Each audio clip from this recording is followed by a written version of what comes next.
Wait! Nag-TikTok kayo. Ito yung ano ba to? Dahon ng dahon.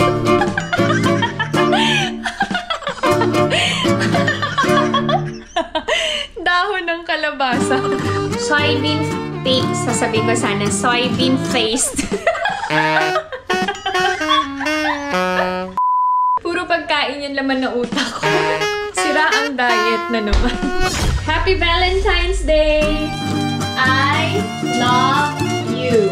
Happy Valentine's. Love you, ate. Love you, Inapa.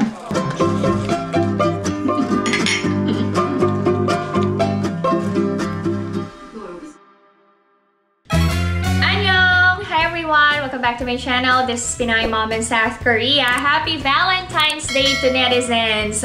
Pero dahil late ko ina-upload ang mga videos ko, kumusta ang celebration nyo ng Valentine's Day? Marami bang nakatanggap ng flowers and chocolates from their partners? Dito sa Korea, it's the other way around. Ang mga babae ang nagbibigay ng sweet treats sa mga lalaki. Kaya naman, naghanda ako ng sneakers for Alex and Ijun. Nasaan? In-unpack ko na nandito. Bigyan ko na lang sila. Iaabot ko na lang. Para lang masunod yung Korean style. Kahit hindi mahilig sa chocolate si Alex and Ijun, bumili pa rin ako. So, mamaya ko ibibigay yon sa aking mga boys. Magluluto din ako ng special Valentine's dinner. Wow! Masabi lang na special. Hindi, may okasyon naman Valentine's Day, diba? Dahil Korean style, Korean food ang lulutuin natin to netizens. But before we start cooking our special Valentine's dinner, check muna ako ng nilagang itlog. Ay, nag-crack! Why oh why? Bakit ako naglalaga ng itlog? Magbawas ako ng timbang kasi ang laki ko na sa camera. Alam niyo, masyado na akong bilugan. Hindi ko na feel masyado yung itsura ko kasi lately, ang gana kong kumain. Alam niyo, yung kain lang ng kain. Ang laki na din ng tiyan ko. Hindi lang halata. Pero, sobrang nag-gain na ako ng weight. So, magbabawas lang ako ng konti. So, ipapractice ko yung low-carb diet. And I started working out again. Alam niyo yan, yung walking exercise. Since malamig pa dito sa Korea, sa bahay pa lang ako nag-walk.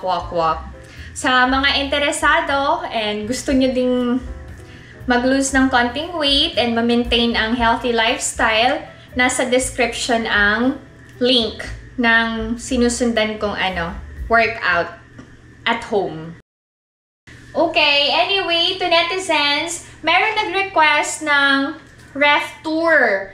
So, gagawin ko siya bago tayo magluto ng dinner. Para wala naman makikita sa ref namin. Nagawa ko na siya isang beses pa lang yata. And ngayon ko na lang uulitin yung ref tour. Wala namang nabago sa ref namin, yun pa rin. So, mag-start na tayo to netizens. Ang brand ng ref namin ay parehong Samsung. Ito ay kimchi refrigerator. So, dito muna tayo mag-start.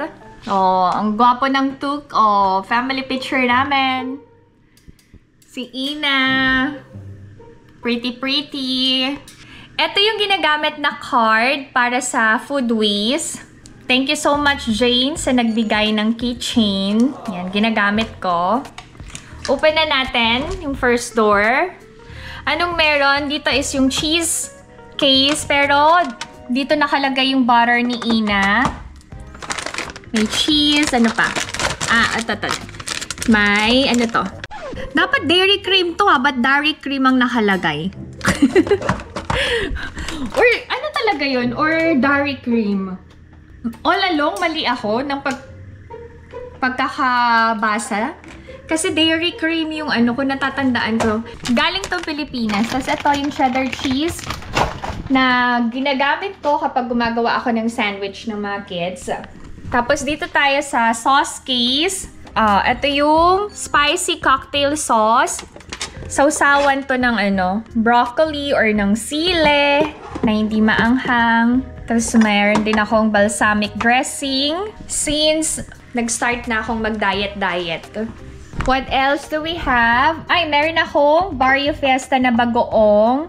Yung regular and spicy. Tomato paste para sa pagluluto. Calamansi juice. Tabasco. Tapos, sweet chili sauce na sinasawsawan kapag may pritong manok or lumpiang Shanghai.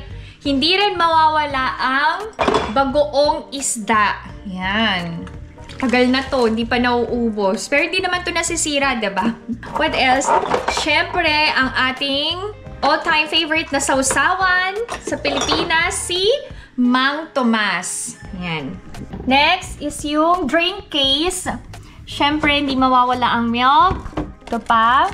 Banana milk. Meron pa sa likod. Okay. Sa kids case, wala namang pang kids. Nandito ang dahon ng laurel. Meron akong samjang, yung pinakasawsawan. Pag kumakain ng meat. Tapos, ito yung soybean paste na galing sa farm. Meron din akong annatto powder. And then, dito naman yung snack case. Pero nilagyan ko ng organic apple juice. Wait. Ito ay pinuproduce ng aking mga biyanan gamit yung mga apple sa farm. Binibenta ba to ng mga biyanan ko? Yes. Hindi kami nawawalan nito. Dito naman tayo sa multi-case. Etong vegetable juice, galing din to sa farm. Si Alex, everyday, umiinom siya ng isang pack. Hindi ko gusto yung lasa kasi halo-halo. May red apple, pear, pumpkin, grapes, and onions. Yun. Tapos, syempre, meron akong facial mask. Bakit naka-ref? Para, refreshing sa mukha pag nilagay. Ito na lang yung natitira. Cucumber to. Next, open na natin. Sa kabilang side naman, merong eggs. Ito pa, mayonnaise, tomato ketchup, maple syrup, parmesan, and our very own green food color. Ano pa? Buko pandan flavor na galing sa mga netizens. Thank you so much. Tapos, meron din vanilla extract. Kasi si Ina nga, she's into baking. Ginagamit niya to. Of course, may ginagamit din akong tteokbokki sauce. Nakapack. Okay, eto pa. Nire-ref ko yung oyster sauce. And of course, this one is a gift from Fert's Kitchen. Homemade to, spiced vinegar. Binibenta niya to sa mga may cravings ng sukang Pinas. Gusto nyong sausawan, perfect tong spiced vinegar ni Fert's Kitchen. Tapos meron ding apple kiwi drink si Ijun.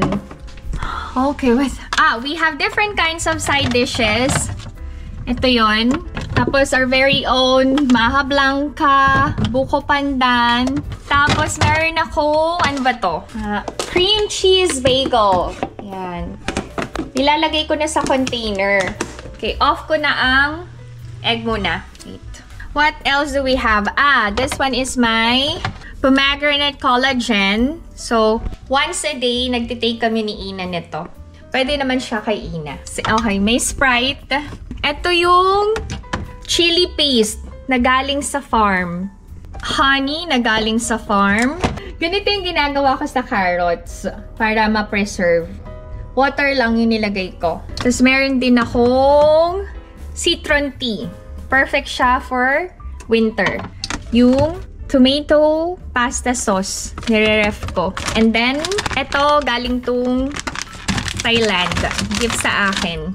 Para hindi kayo mahirapang mag-organize ng mga gamit nyo, i-maintain nyo lang. Kapag naayos nyo na one time, maging consistent na lang kayo. Pag tinanggal nyo sa lugar, ibalik nyo kagad.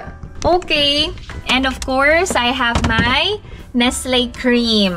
Nagaling din sa nagmamahal sa akin, to netizens. Then, nandito yung garlic. Gumawa ako ng egg spread. May natira pa. Ito yung roasted garlic.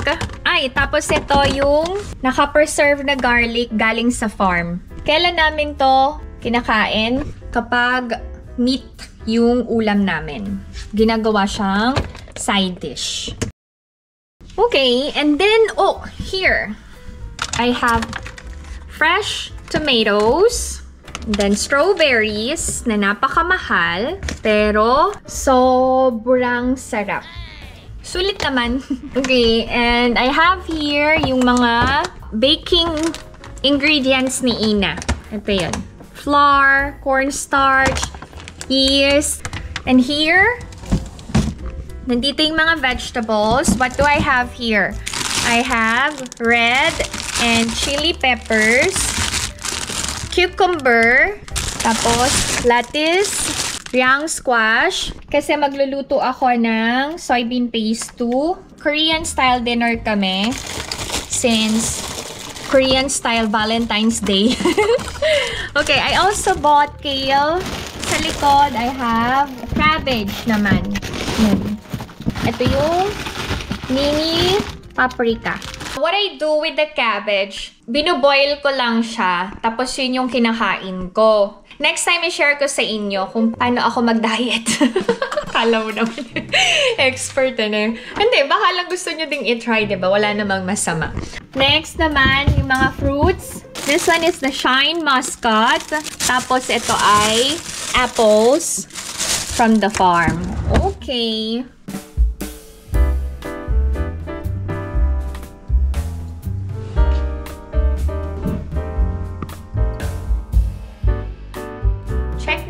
Anong laman ng freezer? Wow. Mukha magulo. Actually, ngayon ko lang naisipang gawin yung ref tour. Wala nang preparation. Okay. Hindi naman pala magulo. Nami-maintain ko yan. Dito muna tayo. As you can see, lahat naka-container. Ito yung ano ba to? Dahon ng dahon.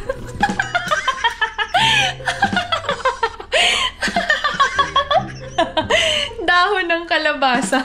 Wait, alam nyo, kakapaderma ko lang kahapon. Hindi okay.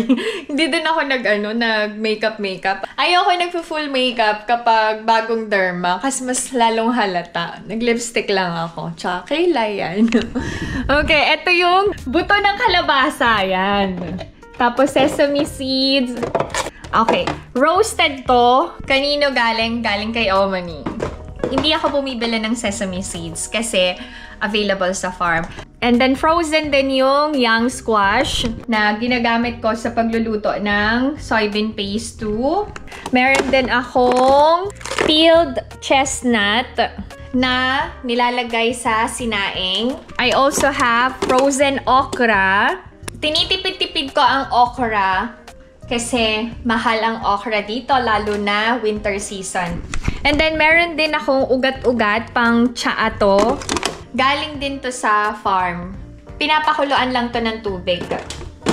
Okay. This one, ice pack. Ginagamit yan kapag namamasyal kami. Lalo na kapag summer. Okay. What else? Okay. Mayroon akong chili powder, cream of mushroom powder, curry powder. Ito yung small container. Tapos meron din akong nakalagay sa malaking lalagyan. Pareho lang. I have here sago, yan. Chili powder. Another sago, color green. And dried jujube. Ang dried jujube, ginagamit ko kapag nagluluto ako ng Korean-style pork ribs. Kayo ba yung ref nyo madaming laman? As in, sobrang siksik-liglig at umaapaw ang laman. Ako kasi, as much as possible, ayokong masyadong maraming laman ang ref. Parang nakaka-suffocate. Wow. May buhay yung ref. Hindi. Parang kasi ang hirap ding hanapin kapag sobrang daming laman ng ref, no? Okay. So here, meron akong chicken, cheese crust pizza, garlic gorgonzola. Anong laman na tong container? Wait, let me check. Check ka natin. Oh, sabi sa inyo, mahirap maraming laman. Hindi mo matatandaan kung anong mga pagkain. So, ito. Meron kaming Korean style seafood bowl, dumplings. Ito ay kimchi dumpling, and this one is pork dumpling. Ayan. Sakto. Si Alex ang naglagay na to dito, kaya hindi ko alam kung anong nakalagay. Buti na check ko. Eto, nakakatuwa lang to, netizens, ha. All the way from Philippines. Wow. Okay. Siyempre, meron akong dahon ng saging. Oh, diba? And tanglad. Etong case na to ay galing talagang Pilipinas. Okay. And then here, madami tayong nakalagay dito. Isa-isahin natin to, netizens. Diyan lang kayo. I have here frozen ginger. Tapos, ito, frozen Welsh onion. Yan, naka-chop na. And meron din akong frozen chili peppers. Ang laki ng lalagyan nito. Ito yung mani. Roasted nuts. Ginagamit to sa pag-bake ni Nina. And frozen red chili peppers. O, diba? Try natin. Hindi to yung siling labuyo natin. Mas maanghang pa rin yung siling labuyo ng Pilipinas. Pero galing to dito sa Korea. Tanim ng mga Pinoy. Shout out kay Manong Ron na nagbigay sa akin na to. Ito yung mga frozen fruits, blueberries, mango, and avocado. Hulaan nyo kung ano to. Ding dong ding! I'm sure napanood nyo. Ito yung frozen. Ay, ayaw mabuksan. Baka maputol yung kuko. Wala ba tayo mabuksan? Frozen sayote, pang tinola.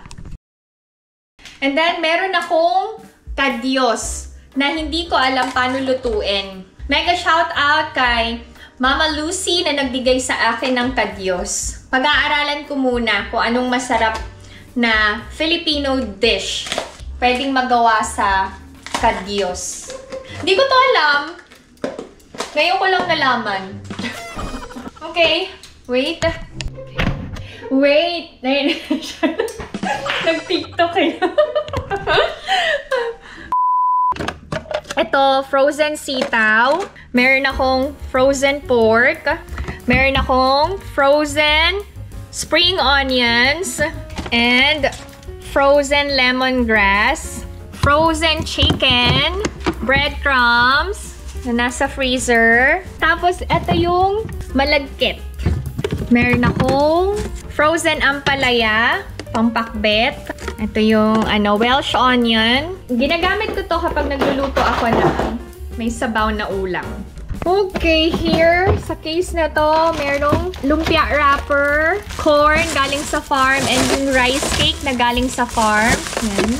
Dito naman tayo, may chicken nuggets, tokalbi, cheese, mandu. Okay, may frozen, chicken. Ito yung mga frozen goods na niluluto ko kaagad. Dito ko nilalagay. And then here, ito yung mga Philippine products din. Meron akong tuyo, daing, dilis na galing sa Pilipinas. And then, ito yung dilis from Korea. Ginagamit ko siya kapag gumagawa ako ng broth. Seafood. Frozen to. Yan. What else? Meron akong galunggong and... Ay, pareho bang galunggong to? Ano to? Di ko... Bigay kasi to sa akin ng kaibigan ko. Anyway, lutuin ko. Tapos meron pang anchovy. Gagawing side dish. So, yan ang freezer. Maayos naman, diba? And malinis. Yes. Hindi naman ako mapapaya sa inyo to, netizens. Okay, next. Mag-move tayo sa kimchi refrigerator. Ganito yan, pinupush siya. Yan. So, para ikukunin na lang ang kimchi. Yan, ganyan. Sara natin. Anong meron dito? Eto, kimchi yan lahat.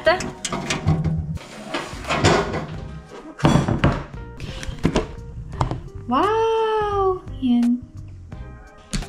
Meron kaming sour kimchi. Yun yung kimchi na ginawa nung 2023. Tapos yung ginawa namin nung November 2024, yun yung fresh kimchi na sobrang sarap. Yung sour kimchi, usually ginagamit namin sa pagluluto ng kimchi stew or yung anything na may sabaw. Yung bagong kimchi namin, 2 containers lang yung kinuha namin sa mga biyanan ko. And yung isang container, halos na-consume na namin lahat eh, ano? Yan na lang yung natira. Ito rin yung kimchi. Meron akong buko pandan dito and maha blanca. Ito yung nabili namin sa E-Mart na takalbi. Lulutuin ko to for our dinner. Wait. Okay, dito naman tayo. Meron akong ham. Ginagamit ko sa paggawa ng sandwich. Meron ding tofu. May iba't ibang klase ng tofu dito sa South Korea. Meron ginagamit pang buchim, pang tsige. Tapos meron din yung soft tofu. Pero para sa akin, pare-pareho lang lasa. Magkakaiba lang ng texture. Tapos meron din akong nabili sa E-Mart na jango. 1+1 yan. Siyempre, merong rice cake. And yung duck meat. Yan. Kinakain ba sa Pilipinas yon? Dito kasi, kinakain. Mahilig ang mga Koreans doon. Binabalot din nila sa, lettuce or sa perilla leaves. Okay. Dito naman tayo. Madalas yung makita to kapag nagsasaing ako. Nandito ang aming bigas. Yan, puro bigas yan. Yan. Meron pa sa ilalim. Bumibili ba kami ng bigas? Hindi. Kasi, binibigyan kami ng mga biyanan ko. May farm, diba, si Aboji and Omon. So, palagi kaming may supply ng rice grain. Thank you, Lord. Ang kagandahan lang sa ganitong kimchi refrigerator, pwede mong i-off yung bawat level. So, itong 3rd level, wala na siya. It's not functioning anymore. So, nandito yung mga Korean noodles namin. Sayang naman kasi yung space. So, yan ang aking ref tour for today's video. Magluluto na tayo to, netizens.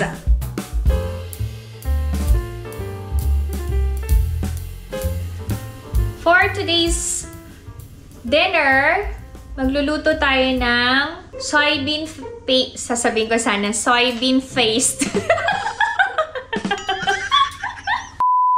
For today's dinner, magluluto tayo ng soybean paste to seasoned jango and onion duck meat.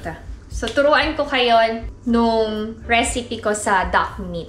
Unahin muna nating lutuin yung soybean paste to. Madali lang naman yun. Ang importante, kompleto tayo sa ingredients. Meron ako nabili sa E-Mart na naka-sale na. So, ito yung binili ko. Nag-iisip kasi akong magluto ng arroz caldo na may tokwat baboy. Paano pa ako magda-diet nito? Puro pagkain yung laman na utak ko. Sira ang diet na naman. Si Ina nag-bake ng cookies and bread. Very good. Share ko sa inyo to, netizens. Nakaka-proud lang ang ating dalaga. Choco cookies and ano ba itong tinapay na to? Okay, anyway. Masarap yung cookies ni Ina. Hindi matigas. Sira na talaga diet ng mommy, anak. Ang sarap-sarap mo mag-bake.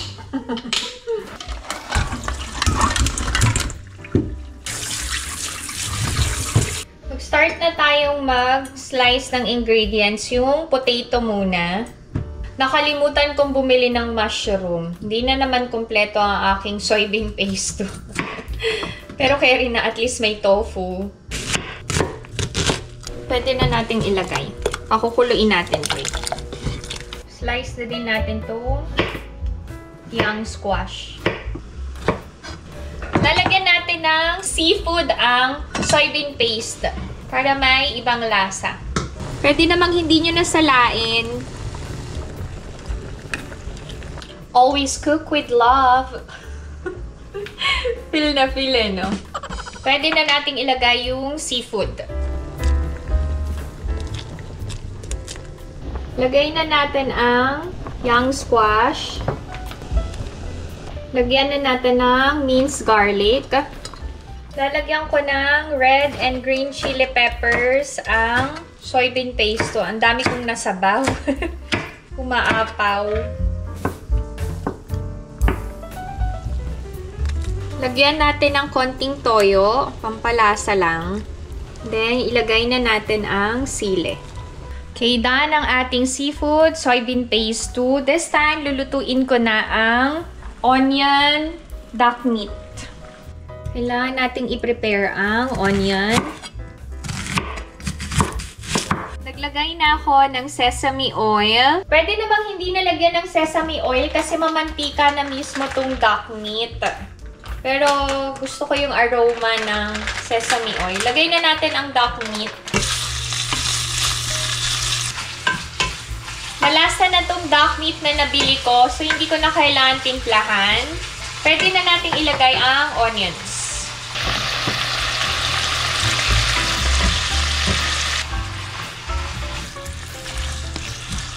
Lagyan ko ng konting salt and pepper. Mukhang masarap. Nagpalit na kami ng cellphone. Tapos pati yung linya. Si Alex kasi lahat gustong palitan. So pati yung line ng internet and yung TV. Today ikakabit yung bagong cable namin saka internet. From LGU, nag-shift kami sa KT. Ang mga cellphone dito sa Korea ay linya. Tapos may option din yung data na gusto mo. Okay, done na ang onion duck meat. Ganito na siya. Lalagyan lang natin siya ng sesame seeds on top. Okay. This time, itong jango na yung lulutuin natin. Messy lang to kasi may sarsa. Ang OA sa sarsa naman.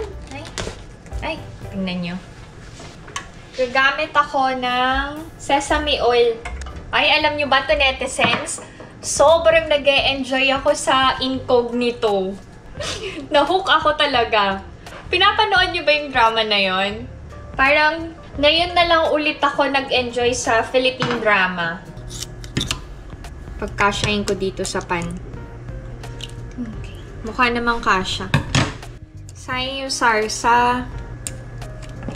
Pampalasa. Takpan natin. Dumating na yung mag-i-install ng TV and internet. Cable yun actually. TV kasi tawag nila. Annyeonghaseyo. Very punctual ang mga Koreans. Pag sinabi nilang ganitong oras, dumarating sila sa eksaktong oras. Tapos kapag alam nilang malilate sila, meron na silang notice na tawag na sila or magme-message sila and mag-a-apologize sila. We have to check this from time to time para hindi masunog. Sanasabi ko na nga ba? Hindi naman sunog. Overcook na nga. Budburan lang ng sesame seeds.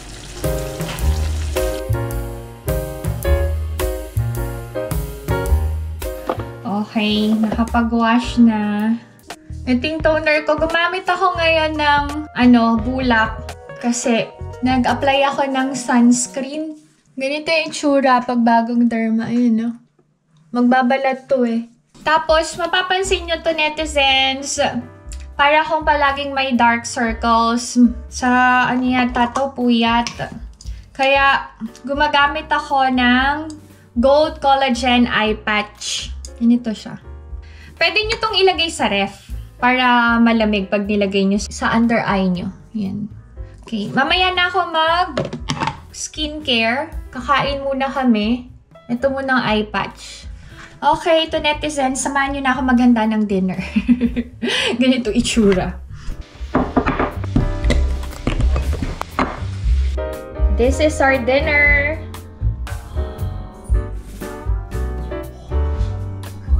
Kain tayo! Kain tayo! Come!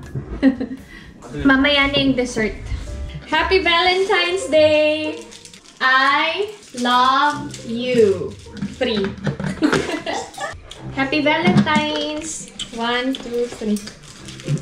Happy Valentine's! Love you, ate! Love you, Inapa! Hindi na ako nagra-rice sa gabi. Sa umaga lang. Hindi bakit pati?